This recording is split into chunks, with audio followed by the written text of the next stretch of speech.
What's going on, everybody? We're back for a new episode of alaunesports. The Denver Nuggets are the NBA champions. It's a first for them. This is episode 61, available on alaunesports, available on Spotify and Apple. And you're joined by your two hosts, Mike and Richy. What's going on, Mike? The Denver Nuggets are champions, man. Yes, they are. Yes, they are. Aaron Gordon is champion. MPJ is champion. DeAndre Ayton is champion. There's a bunch of names in that roster where I would never imagine being it. Like, I would never imagine Gordon being a championship. Being a champion. Ish Smith, DeAndre Jordan. Well, Michael Porter is still young, so yeah. But Bruce Brown. Bruce Brown. Who else? Jeff Green. Well, Jeff Green was close. I think he made it to the finals. So yeah, he was with the Cleveland. With Cleveland, yeah, but it's crazy. But for Miami Heat, they have nothing to be mad. It's a team that we did not expect to get to the finals, and they worked their ass out to get to that point. It's a team that has a lot of heart. There's a bunch of players in that team also who's gonna get a couple millions more. Like Strus had a good game. Vincent kind of made a name of himself, and Caleb Martin did, but not in the finals. So props to them as well. Unfortunately, Jimmy got it going a little bit late, but we're gonna get into it. It's a first for the Denver Nuggets. It's a first. I saw something. It says like the after 47th season. Yeah, it seems like. But it says Denver Nuggets was created in 1967. Yeah, it's because it's like when the merger happened. It's like this whole thing about like the ABA to the NBA, that transition. So I think they made the finals before when they had the other name. So this is like when they became basically the Denver Nuggets. Like this is their first appearance since then, and I think it's the longest. The list had Cleveland Cavaliers, and there was another team I can't remember. I think Milwaukee probably then was the longest before Milwaukee won against Phoenix a couple years ago. Yeah, man, what an ending to the game. What an ending. A very sloppy turnover-ish. Defensive-ish also, because we saw two great possession. There was a block. There was a Miami Heat block. I think it was Strus who had a block. Then we saw a Gordon block on Lowry. These dudes didn't want to lose at that point. And then we saw Jimmy Butler kind of took over again. But I want to say since the beginning, man, they have to do a better job looking for better refs, man. Since first quarter, man, there was a fast break the Miami Heat had. I can't really remember who it was. I think it was either Strus or Duncan Robinson. I can't remember who was having that layup.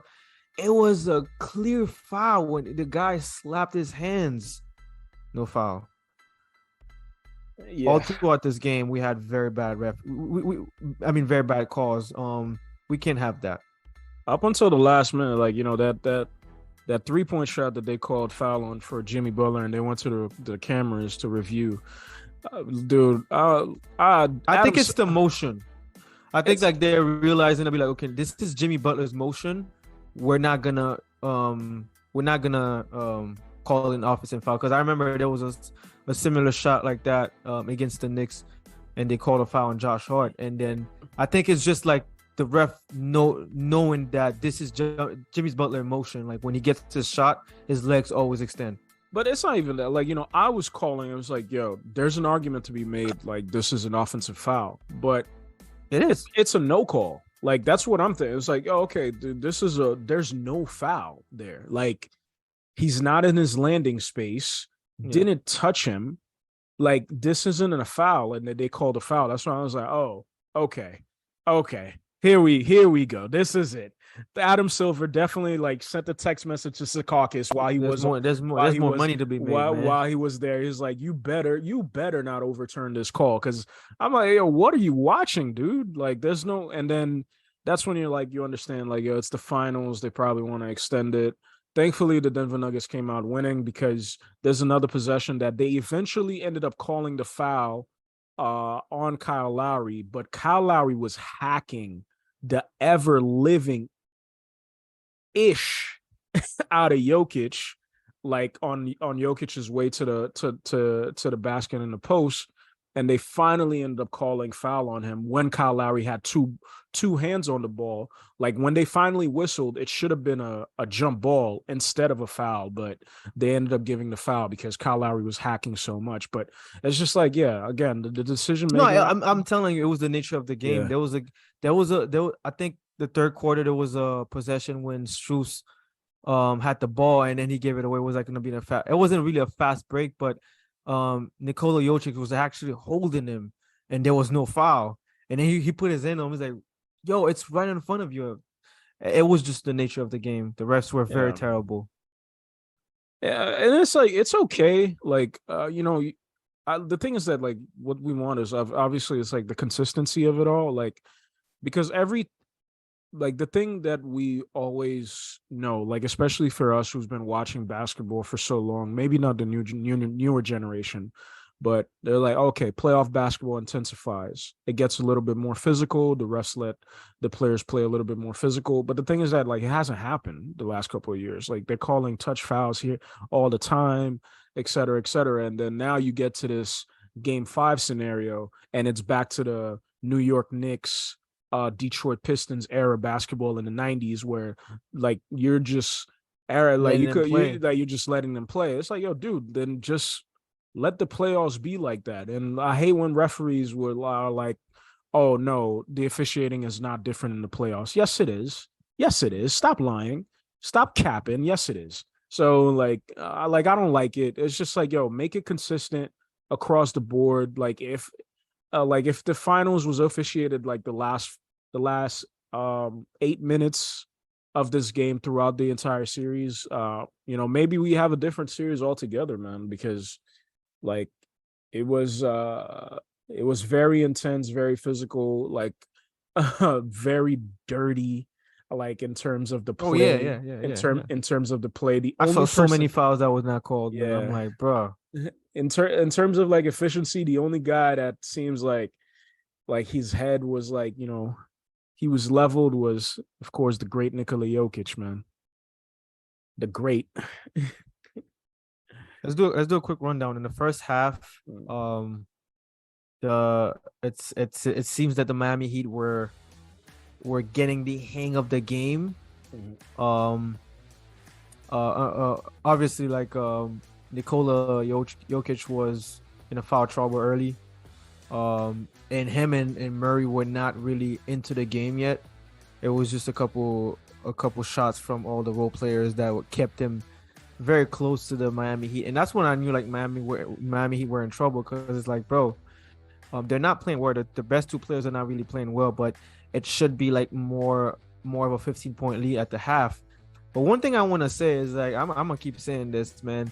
I know the playoff is done, and most likely Lauri's case is done at the Miami Heat, but bro, I like what he did in the first half, man. Like, implemented some speed, some intelligence, some quick buckets, some quick transition. And also, I one thing I liked is, like, when Nikola Jokic went to the bench and they had Gordon was on the bench too because he was in foul trouble. They had to put what's his name again, Mike? Christian Brown? No, not Christian Brown. The veteran, Jeff Green. Yeah, they had to put Jeff Green on Bam, and he was cooking Jeff Green. And there was at some point Laurie gave Bam the ball, and then he gave it back to Laurie. Laurie's like, nah, like, put your ass in the down the paint and get that work. Yeah. And then it did. It was an N1. It's the intelligence. He's a veteran. He was a champion. He noticed the mismatch. He noticed the momentum that Bam had on Jeff Green, and it was an N1. That's why I was asking for him all series, even against the Celtics, because he was making stuff happen. It's quick. Every time Lowry had the ball, even if it's a little space, he's gonna shoot and he's gonna make it. He's gonna move the ball. It was needed, and every time he was on the court, yeah, sometimes he had some turnovers and stuff like that. That happens, but he was just making some great stuffs. I don't care what anybody says. 100%. Like, he gave him serviceable minutes. I think like his worst game was when he had to deputize for Gabe Vincent and had to be reinserted back into the starting lineup.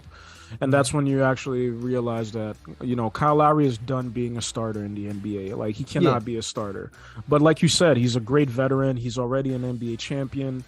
He's been playing the point guard position for so many years. A guy that, we didn't think was going to be that good, honestly, and then he became one of the best point guards, one of the best point guards in the NBA over the last decade or so. So shout outs to them. But yeah, the Denver Nuggets, man, like an incredibly talented group, a deep team. To win an NBA championship, you have to have a team that everything has to come together, and it has to be a team. Like, it has to be a team win. Shaq says this, in his way, it's about the others. Like, one or two guys, they'll get you over the hump, but the others, they have to be able to perform at a decent level to get you into the position for your superstars to actually get you to the promised land. And that's what Jamal Murray and Nikola Jokic did for a lot of the fourth quarter. But, other guys came up. KCP, a former champion with the Lakers, got one of the biggest steals of his career, probably. Bruce Brown had some good second chances. Exactly. Rebounds and put back. Exactly. That all very important and heartbreaking too. Exactly. So, and you spoke about it earlier in the podcast, the Aaron Gordon block. The guys played incredible defense. Ooh. And he had a come out party in the last game where he scored 27 points or 28 points or whatever it was. So, the components are there for the Denver Nuggets. This is a team, especially with the leader of Nikola Jokic. You could imagine, you see this guy wins, man, and, he's level-headed. He's happy for his teammates. He doesn't want to take center stage. He was in the background with his daughter, until he had to get the ring sign. Yeah, until he had to get the MVP trophy. That's when he came to the front. He didn't even want it. He's just happy for Jamal. He's happy for Coach. He's happy for guys. Can you imagine playing next to MPJ, bro? How annoying that gotta be. And the guy's just happy for them, man. So, shout outs to Nicola. Shout outs to Jamal, and can't take away anything from Miami. They had an incredible. Man, shout out to Strus. He had a very great game. He scored 12 points, but you feel like those 12 points are so very important since the beginning. And he played great defense, man. Yeah, he didn't really settle for just threes. Like you said, he had a great block. He played great defense. It takes heart, man. It takes heart. And look, you got to get lucky to win NBA championships. A lot of times, I know what I'm going to say. This sounds crazy, because everybody's going to look at the Miami Heat making these two NBA finals in 2020 in the bubble and this one, and they're going to be like, we weren't healthy. I'm pretty sure 3 days from now, we're going to hear Jimmy Butler had. No, we're definitely going to hear something from Jimmy Butler because he's definitely not healthy. Yeah, we're going to hear his ankle, his legs, his ribs, or whatever it was, right? Health is a part of the game, and health isn't guaranteed in any sports. And to win a championship, most teams, a lot of teams, they just get very, very lucky with health, and that's what it is. The Toronto Raptors won an NBA championship just because of that. No disrespect to Kawhi, but you're not beating the Golden State Warriors with KD and Klay Thompson. KD and Klay Thompson out. I'm sorry, but you play your opponent, and the opponent was down, and they won. What I'm gonna say sounds a little bit crazy, but in 2012, the Derrick Rose led Chicago Bulls before his injury, I think they were primed to beat the Miami Heat in the finals the next time around. I think because like the kid came back with a vengeance. They retooled the team from what Miami did to Derrick Rose in the finals the previous year. And then he came out, he wasn't healthy throughout the season. He had injuries here. Like, I think he ended up playing 60 games during that season because he kept getting injuries. And in that first game versus Philadelphia, he came out and he absolutely dominated on offense and defense. And then, Tibbs puts him back in the game with 90 seconds left, and the rest is history. And we see how important Derrick Rose was for that team. And then the team ends up crumbling. But, it's just what happens, man. Like, you have to get lucky with health.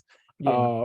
When you're looking at the run the Miami Heat had, and again, shout outs to Spo. I think he's the best coach in the NBA as of right now. He definitely is. As of right now, the job that he did, put his team in position to be successful. Guys are going to get paid this offseason. But if you're looking at this run, man, the one thing I'm just going to remember outside of the run is just how disappointing the Boston Celtics were. Like, it sucks to say, but they don't deserve us to talk about them today. Yeah. I mean, yeah, for sure. We shouldn't. For sure. But that's what I'm gonna remember. No, but I see what you're saying. But you did say, but to be honest, you said that you're gonna remember the Boston Celtics being very disappointed. But you did say before, if the Miami Heat goes through, I mean, if the Boston Celtics goes through against the Philly, Miami Heat will beat them. You did say it because of mentality, and toughness. You did say it, That's gonna be 2 years in a row that the Boston Celtics disappointed you against the Golden State, and I'm done with these guys, man, until they retool. But I'll ask you a question: like, do you think this team, can Jimmy Butler and Bam Adebayo make another run at it? Can they go back? I know it's very early. I think so, because like one thing you can always go back. It doesn't even matter who's in this team. There's a culture in that team.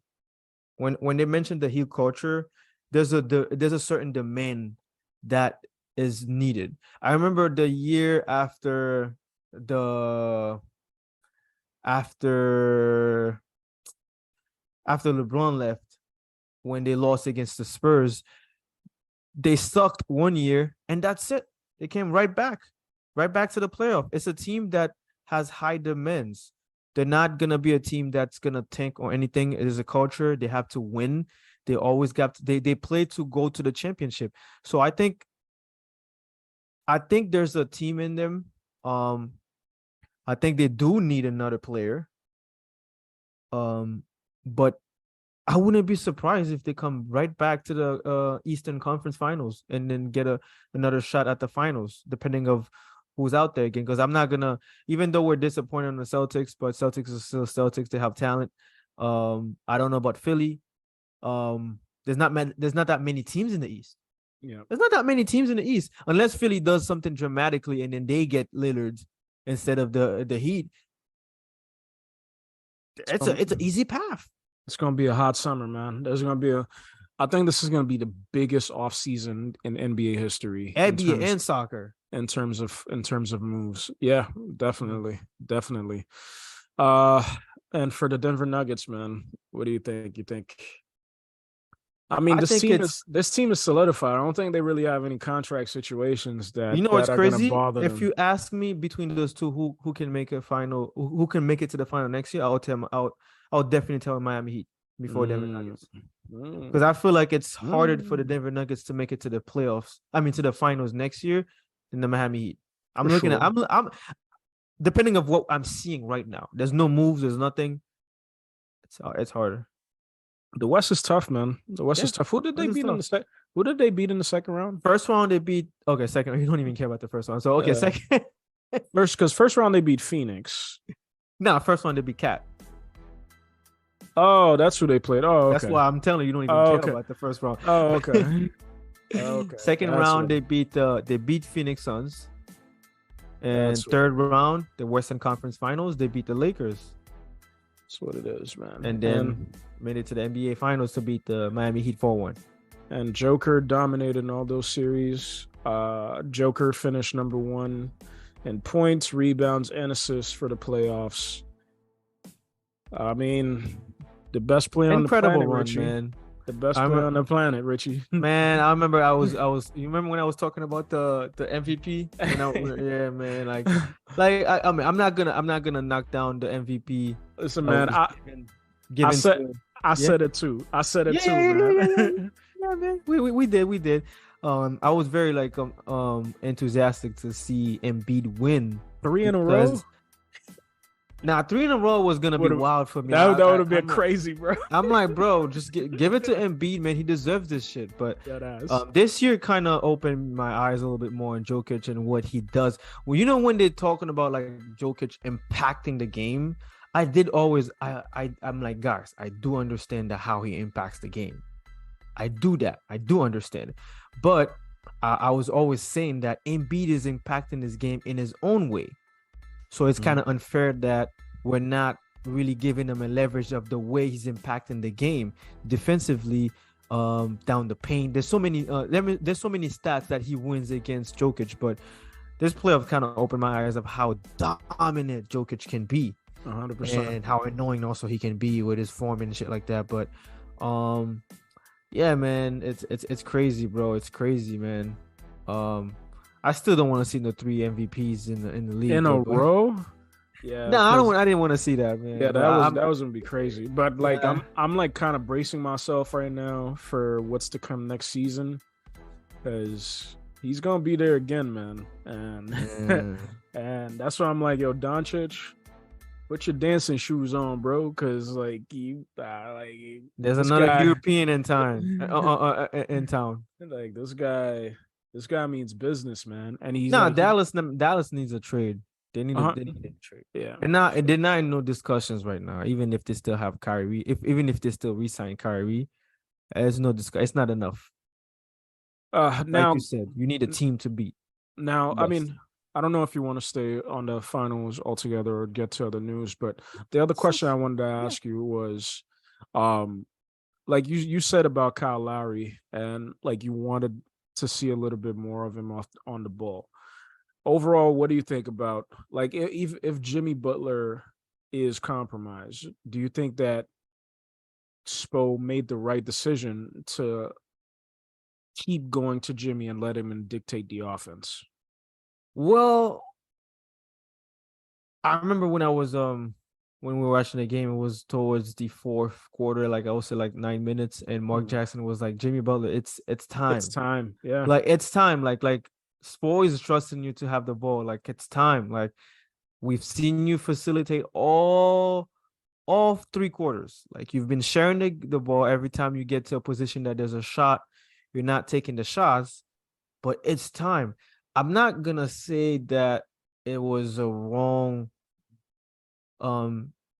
tactics to keep the ball in Jimmy Butler's hands, because like you said, I believe 4 days ago, like last game, you want the ball in your best player's hands. Mm-hmm.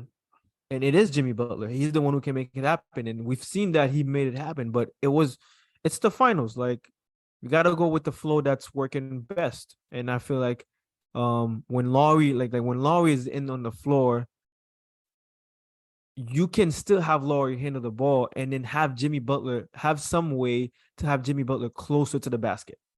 And they did that against the Knicks at some point when they had, I don't remember who, I don't know if it was Gabe Vincent or something. They had someone running down the ball, and then they had Jimmy Butler coming into a kind of pick and roll and have him closer to the basket so he can have a better impact. Maybe that was one of the situations they can have or something like that, but I'm not gonna say he had it wrong because it's still Spo. He's one of the best coach, like you said, in the best coach in the league. Mm-hmm. But you have to trust your best players, man. Even if he's hurt or not, we're not sure. We're gonna know in the next couple of days what's the gravity of his injury, but I don't think it was wrong to have him. I just feel like when Lowry has the ball, there's a quicker decision than Jimmy Butler. Jimmy Butler takes too long to make his decision, but Lowry made this decision very quickly. Even if he's knocking the three, or even if he's sharing the ball, or like whatever it is, it's quick. And I feel like it's better like that because like I said, the Denver Nuggets defense is not that great. They're not that great. Yep, for They sure. really ain't that great. You literally you can get Jokic in for 4 fouls in a second if the ref were acting right. Because I've seen there was one play where I'm like, yo, Jokic, chill. You can get your 3rd foul right now. Like, relax. But I don't think it's a wrong decision, but if I was the coach, I would probably have Jimmy Butler handle the ball. I mean, Lowry handle the ball most of the time when he's on the court. When he's on the court, not all the time, most of the time. Yeah, I think like Jimmy Butler. You said it in the group chat. He's weird sometimes, man. Like, I think they definitely need this kind of guy that has the attitude. Because I don't think Bam, as skillful as he is, I don't think he has that. He has that alpha mentality to dominate a game with his skill set and his scoring ability. So he's more team oriented. Like, Well, that's why Laurie had to tell him, bro, exactly. you have this guy on you and you were scoring on him.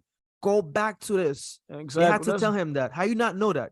That's why, like, looking at a player like Jokic, man, he's just like, it brings a new level of appreciation for him. Like, when you see him, his decision making and his understanding of, like, oh, I have a mismatch, I'm gonna take advantage of it. I'm gonna wait for the double team. I'm gonna pass. I'm like, he understands his skill set.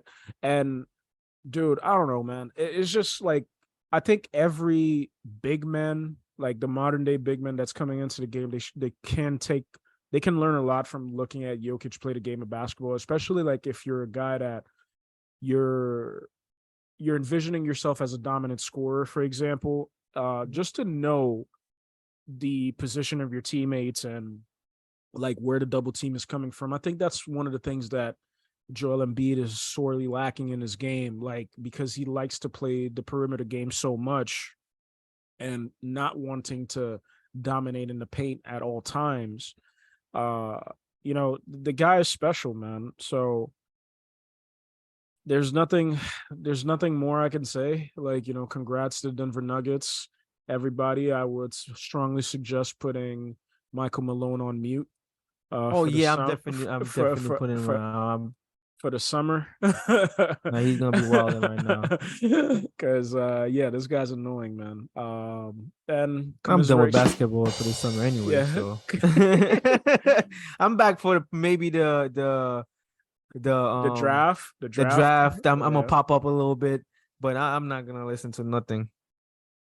No. Hey, Michael Malone, they're not gonna talk about you. They're gonna talk about anyone else but you, and you're gonna be pissed. So, but no, shout out to what they did, man. Like, I thought Miami would have gotten another game into it, but I was expecting that. Yeah, Denver said nah. Like, bro, we're closing this shit at home. The matchup was just too difficult to overcome, man. Like, the guys that we've come to love from the last few rounds of the playoffs with Strus, Caleb Martin, and Gabe Vincent, they kind of, like, Gabe Vincent kind of stayed level a little bit, I would say, but everybody kind of reverted to the means. Yeah, like, Strus didn't have a good series. Yeah, he had a good game 5, but not a good series. But now Callum Martin went MIA. Before we get off of the finals, what do you think about Jeff Van Gundy's statements? Did you see his statements about player injuries?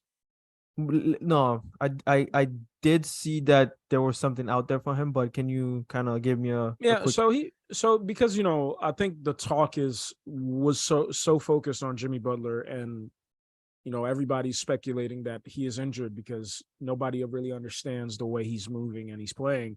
So he's like, he's tired of people making excuses for players that are carrying injuries. He's like, at this point of the playoffs, pretty much everybody has, like, knickknacks and stuff like that. And if you're playing, that means you have a level of health to you that you're able to actually play, and people should be graded on their play, not of what ifs of like, Yeah. he was nursing a so and so injury. Like, what do you think about that? I will agree like 60% or 70% of what he says. Depends, like I said, it's always gonna depend of the level of injuries, of the injury. Like for example, for Jimmy Butler, like the way the way they like they're saying like it's like it kind of bothering his elevation. So I don't know if that's really affecting his game. But to be honest, I still feel like Jimmy Butler could have done a little bit better because I feel like sometimes I've been saying that to the chat. He plays way too much for the contact or the foul. There's a couple good shots he could have made, but you still like he's looking for the foul. So I kind of agree, but it is the echo that is always going to be said. I remember like there was a series Miami Heat against the Celtics. I think it was the bubble when Bam had that famous block against Tatum. It was game 7 when Tatum went MIA and everyone was wondering, is Tatum hurt? Is Tatum hurt? Is Tatum hurt? I mean, like if you're in the court, man, it's like you got to do it. If you're in the court, it means that you can play. It doesn't mean that you can you can be 100% yourself, but it means you can play. Like if you couldn't play, you wouldn't be on the court.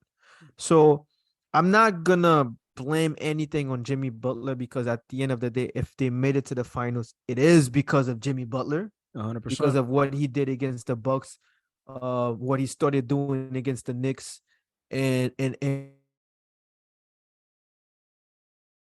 certain games when he took over.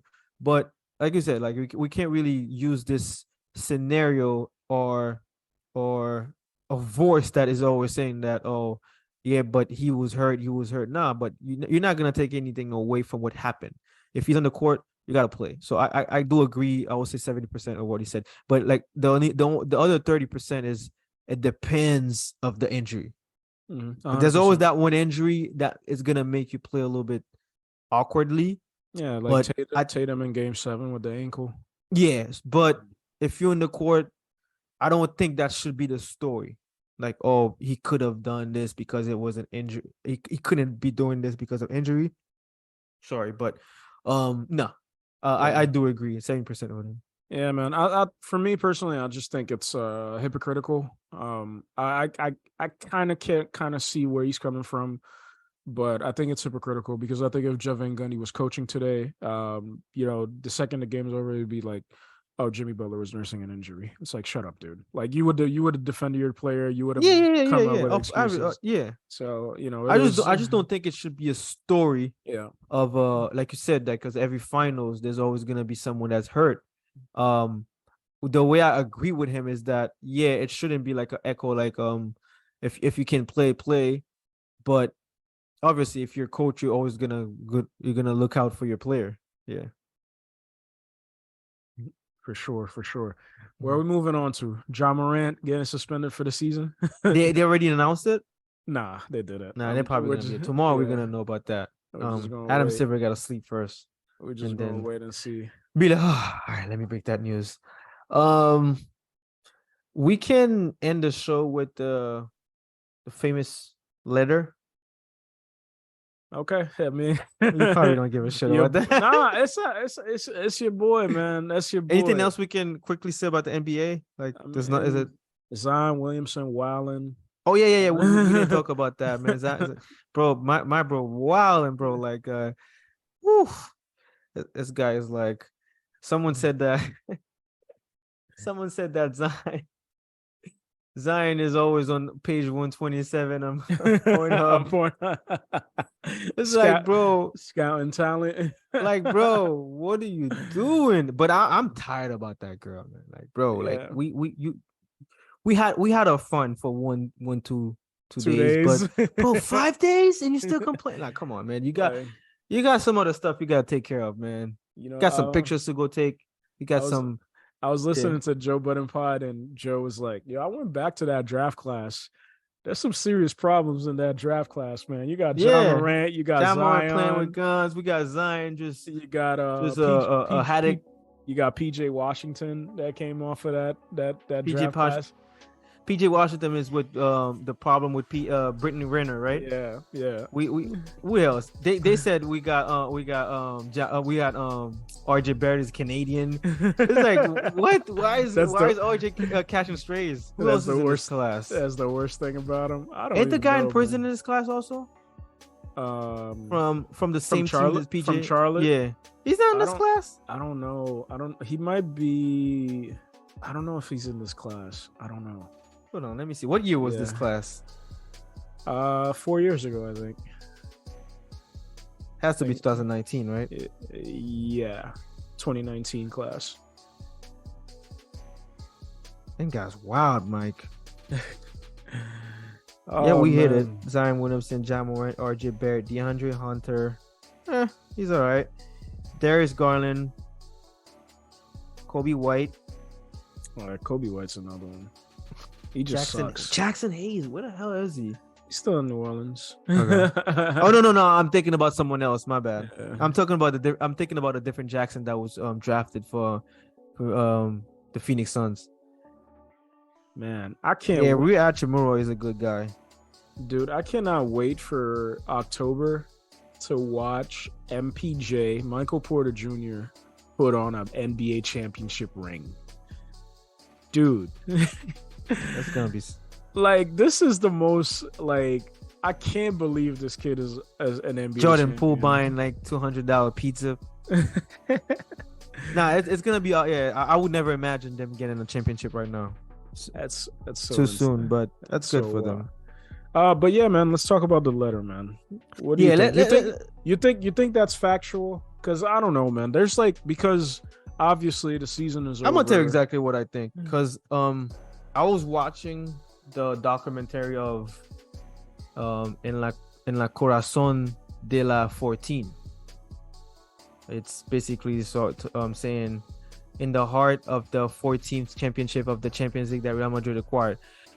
I think that documentary is very special. I feel like everyone that is a Real Madrid fan should go watch it, because it's really in depth. You see a lot of things, a lot of people conversating and together, coaches, fitness coaches, the president talking to it's just fun. Like, you get to see more of just the field and the players. I saw Cruz playing Spanish. I'm speaking Spanish. I'm like, damn, Cruz, you're very fluent. What the hell we were doing, Gaff Bell? But yeah, but no, to get back, I was thinking, I'm like, okay, there's three things that kind of like before that happened. I don't remember if you saw my voice note from yesterday when I was saying that, guys, we might possibly see that PSG might try to sell him this summer, because there's three things that's not in accordance.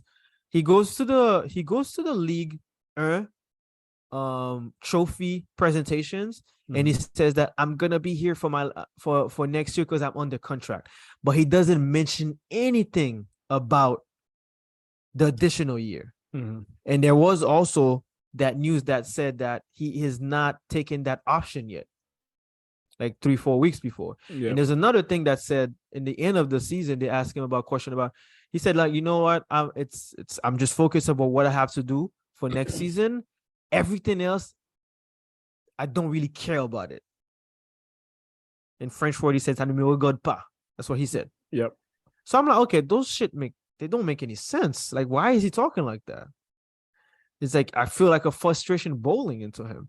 I feel like with everything that happened to the season, with the beginning, with him when they had him play him center forward, the coach, the recruitment that didn't go well, the elimination, the way they got knocked out against Bayern. I feel like everything that kind of bubble into him, and then be like, you know what? According to like we said, like according to New York Times and L'Equipe, he sent a letter that says that he would not take his additional option.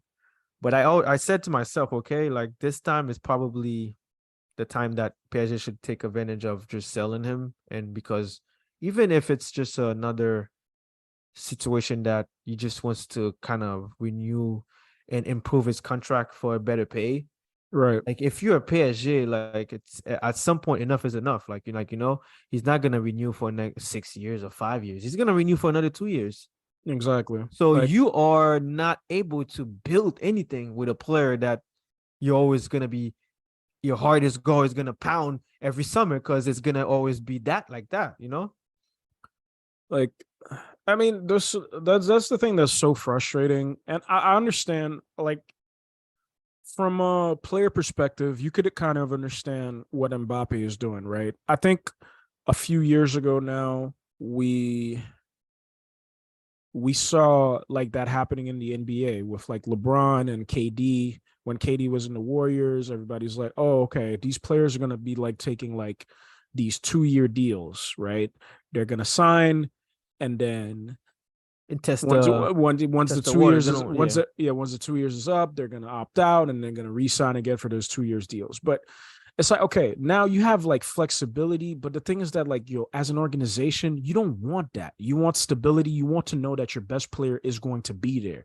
It's not Committed. it can't be a thing of like, every year like we gotta go and beg. It's like, dude, like, He like, said they yeah, gotta you go to bed. yeah, yeah, you're the best player, but please, can we please sign you back? And it's like, and like, you're trying to recruit players, and players who don't know the situation of like what your best player is. Like, okay, is this guy gonna be there in 5 years? Like, when I signed this 5-year contract with you, like, I actually want to come to France to play with this guy. Like, nobody wants to go to France at the peak of their career right now, bro.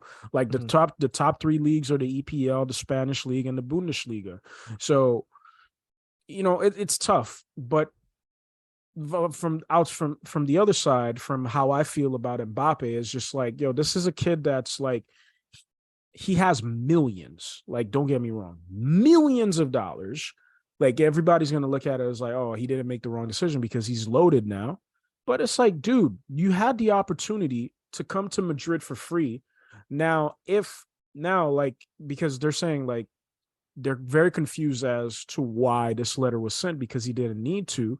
Because if he just didn't sign up until August, then the option is gone and he only has 1 year left on his contract. It's like, okay, I'm gonna tell you exactly why he sent that he's letter, Mike. He he's wants giving to anger his president so they can sell him. 100%. That's the Because you that's remember what Nasser said? I would never sell this kid. Yeah, that's the intent. The Mhm. intent is, I will let you know that I have no intention of re-signing. I'm picking that option to extend until Yeah. Mhm. 2025. So you could bust a move and figure out what do you want to do. Like, this time around, I'm not re-signing. But my thing is like, what did you think was going to happen? Messi is 35. They don't recruit a striker like you want. Neymar is still on the team. So you're going to play a striker. They weren't going to bench one of these guys or change their positions for you, unless they probably would have moved. But let me ask you a question. Mhm. Whose fault you think this is? It's on Mbappe. No, It's no, on no. That situation that's happened right now. Who fault you think it really is? Mbappe or the team? No, it's PSG is a clown show, like 100%. No, because the thing is that in 2022 summer, he did ask to leave. He did say, you know what, guys, thank you. I don't.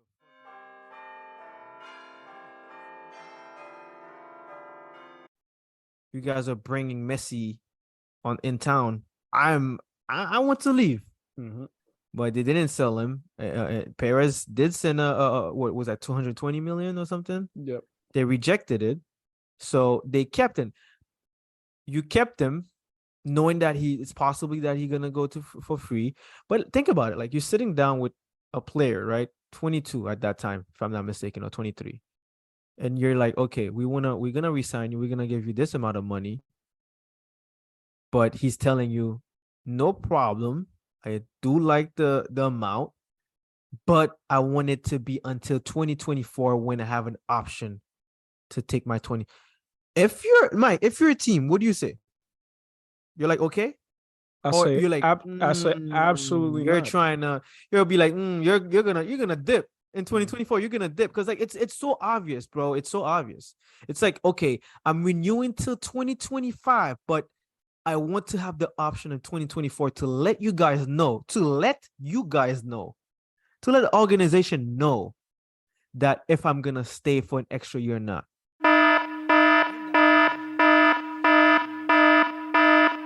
And you're like, sign it, sign it. NASA's like, sign it, we got it. And then you're shook when he sent you a letter saying like, I'm not picking the option. Like, this is what I'm saying. Like, they should have never done that.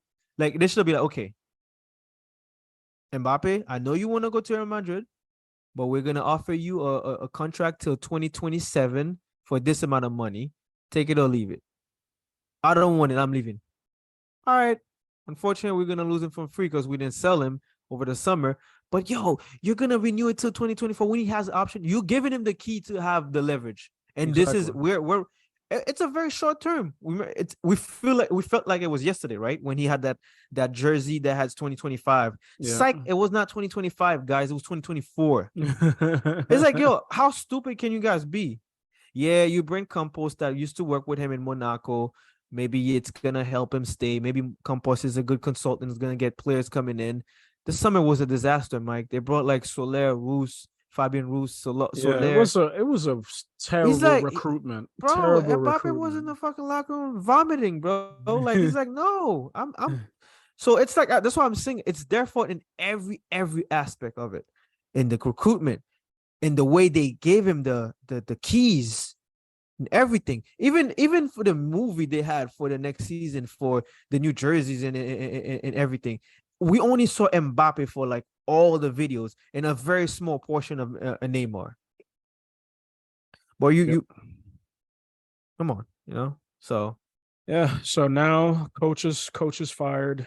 Messi's gone. Neymar will be sold more than likely. I mean, if Qatari Hair buys. Really mentions the way I'm seeing the Manchester United news. Maybe Man United can have some money to buy Neymar. Listen, man, I don't know. I just need to see Ten Hag get some recruitments. That's all I need to see. But we're gonna see. We're gonna be following this Mbappe saga one more time again. Another summer of saga. It's just gonna be like, it's impossible with this kid, man. It's just like, dude, and hopefully Madrid learns from the situation and like knowing how. I mean, I don't know what to say, because you're very. I think you elaborate his position pretty well compared to me, who's very emotional when it comes to Mbappe because of what he did to Real Madrid. So you're more objective than I am, but I think Real Madrid should really look at this situation and it's like, hey man, you're coming in here, you're signing a 6-year deal. I'm not doing this. I'm not doing this. If he's coming to Real Madrid, it's not gonna be like a short term. It's gonna be a long term, because he's coming to a serious project, and then that's the project he always wanted. I just feel like the reason why he stayed in PSG is because when they had him at gunpoint in Qatar, it's just that they told him, listen, like, there's so many things that's gonna happen. We're gonna have Qatar World Cup, we're gonna have this, we're gonna have that. We need you to be a very good ambassador. We need you to be in France, and this is the amount of money we're gonna give you, bro. Like, I always say that it's not Mbappe who's making the 100% decision. It's his camp. Yep. His camp was like, yo, bro, you're 22. We're gonna sign a short-term contract. We're gonna make a lot of money. We're gonna get a lot of power. We're gonna make a lot of friends. We're gonna make a lot of endorsements. You're gonna be at the top of the world in France. You're gonna be the best French player. You're gonna be captain here. You're gonna be captain there. You're gonna be the French guy. Like, it's a one life situation that you can get in terms of money, not soccer project, not even talking about. So you're like, yo, when you're done with this project, you're going to be 25. You still can fulfill your dream wherever you want to go. If it's Real Madrid, you still can go. And this is the time right now. He's like, you know what? It's over. You guys never made a team for me to stay until 2025. Now, I'm going to put pressure on your hands to sell me. And if it's not, I'm going to be free. And it's possibly that I'm going to sign for a different team, unless he renews a new contract. And I don't really see that happen this time, because it's like, this is it. You've been to PSG for a long time. Like, you're going to go abroad now. Now, there's the other question of, now, let's say, hypothetically speaking, he moves to Real Madrid. Now, Real Madrid is in a transition period right now, and I think they're going to be struggling for identity. And what's really making me scared is Benzema is gone. It's clearly it's been clear Vinicius was the best player at Real Madrid this entire season. He just got the number 7. I don't know, man. Like I'm kind of scared that he comes into this transition period and you got Bellingham and like there's this struggle for identity and There's not this gonna be a if Mbappe does really come to Real Madrid. I don't believe like it's gonna be very possible this year because um I think it's gonna be easy for Perez to negotiate with Nasser. mm-hmm. But if he does come to Real Madrid, I don't think he's gonna be a pure striker. And I don't see how that's gonna happen unless they rotate Rodrigo to as a striker and then he plays right. But it is Mbappe. Like he's gonna probably ask to play on the left. So it's gonna be very interested to see what happens if he does come. But yeah, sorry to cut you off. No, that was done. I was done. Yeah, man. So a lot to pay attention to over the next few weeks. Yeah, right now it's probably like what 6 a.m. over there.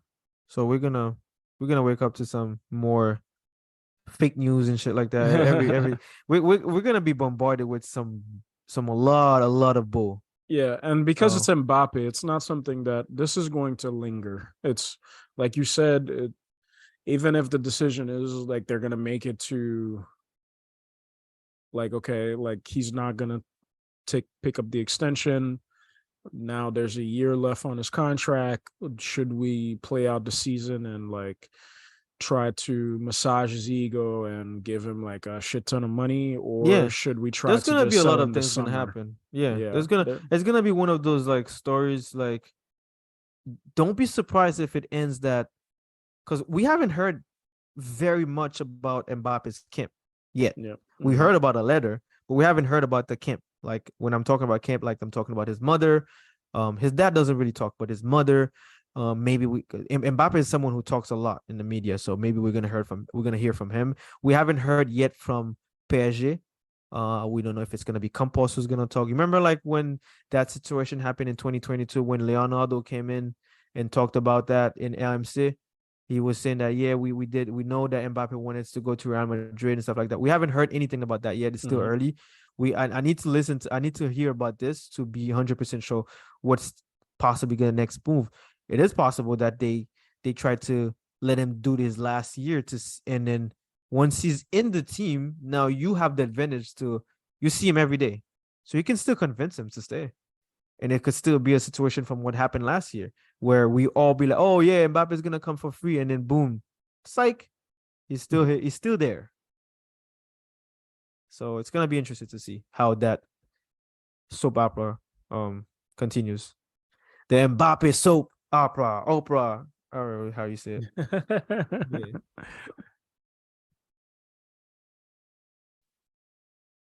Yeah. So anything you want to add on, Mike?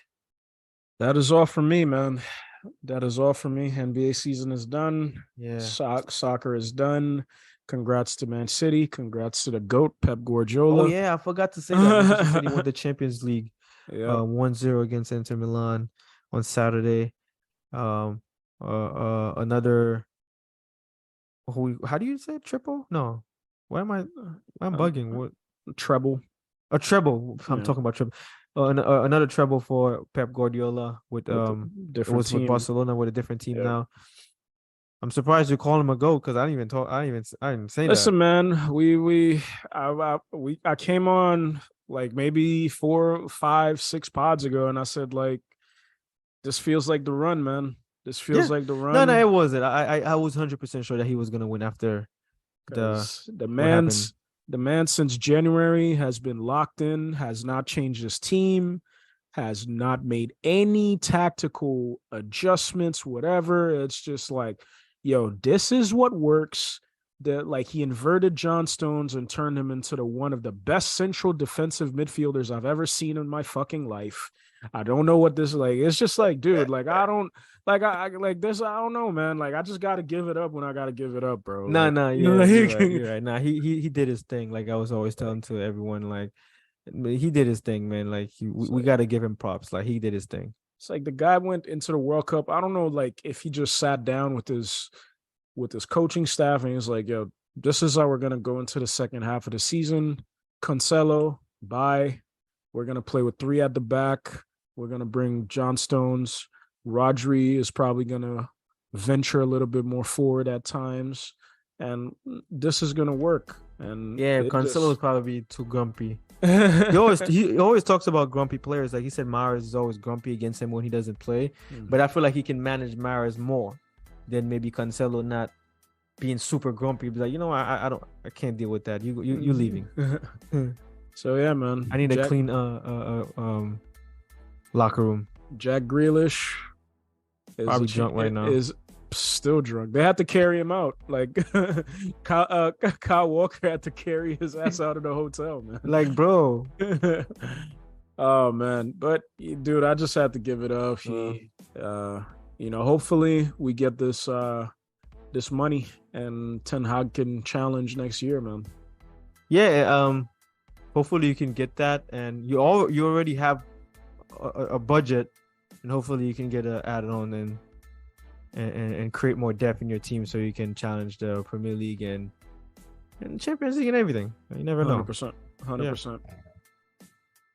All right, this was episode 61. Thank you for everyone that's tuned in. Shout out to everyone that's listens to us. Really appreciate you guys. Shout out to my boy Bert, and Jerry, Sebastian with the Miami Heat, Fabrice, Guy, everyone who's always supports us. Shout out to Dolph, everyone, man. Like, thank you guys. Appreciate it. Peace.